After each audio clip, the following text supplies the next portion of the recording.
Hey, welcome to the Daily Drive. I'm Mike Bro, and hope you're having a great week. Man, I've got to take some time, hang with kids and grandkids. I've got 10 grandkids, and it is a blast being a young granddad. And I hope I never take for granted that I get this privilege in this season of my life, and then I will savor these moments. And my prayer for you is whatever season you might be in right now and whatever circumstances you may find yourself in, that you would gratefully embrace God's goodness and God's faithfulness, and that you would lean into the one who came as the Prince of Peace. Now, we've been talking this week about living in the moment more often, and we've been focused on an obscure verse in the Christmas story. The spotlight falls on a young girl who had every reason to be super stressed out about the future. And I'm sure she did experience a bunch of those very real emotions. But right after the birth of Jesus, this is what it says in Luke chapter 2, verse 19. But Mary treasured up all these things and pondered them in her heart. And I've been learning from her how to soak in more moments, to savor more, to treasure more, to ponder more. And we talked about yesterday how she was able to even sing over her moments. A song of gratitude just flows out of her heart. And just one more thing today. I'm learning from her what it means to surrender my moments.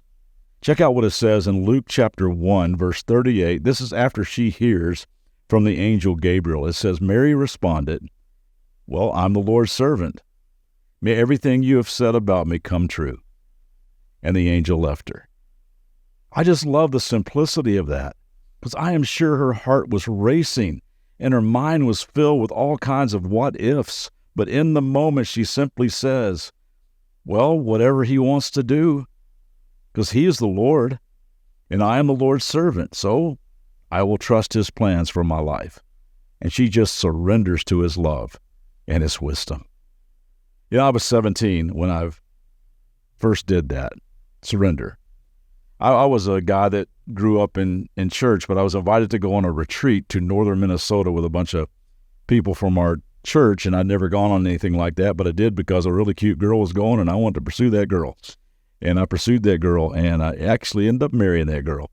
But I went on that trip for that reason, and had no idea that God was pursuing me the entire week. And I've shared this story before on the podcast. I believe I was sitting by a campfire all by myself at the last night of that retreat, and I just put my hands up in the air and said, God, you know, I've been playing games. I've been walking with one foot in the light, one foot in the darkness, and I just saw you as another spoke on the wheel of my life, but I want you to be the hub of my life. And right now I'm surrendering my life to Jesus Christ, and I want to follow him wherever he leads me. And that was the night I put my palms up and just put my hands in the air and said, God, I surrender. I give up. I want to do life your way. I want to follow you. Now, I had no clue as a 17-year-old guy where God might lead me.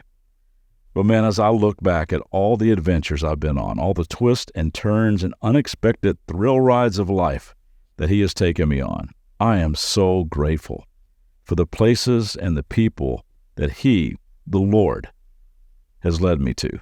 I was talking to a bunch of college students one time, and I just kind of got on a roll when I was preaching, and I just blurted out right in the middle. It just came out of my mouth. I said, you know what? Following Jesus is not always easy, but it's not real complicated. You know, just love God, love people. That's it. Act justly, love mercy, walk humbly with God. Now, it's not lost on me that the first time I surrendered to God's leadership I was about the same age as Mary when she did. But the thing I've learned is it's not a one-time deal. It's that continually act justly, love mercy, walk humbly with God, surrender every day. It's a lifestyle. It's a moment by moment. It's an in-the-moment way of living. When you're 17, when you're 29, when you're 42, 65, or when you're 88, it's a daily palms up again today. You are the Lord, and I am your servant. Whatever you want to do in me and through me today, may it be so.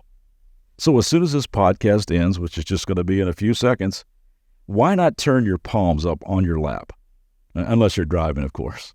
And why not pray this kind of prayer? And just see where his bigger wisdom just might take you today.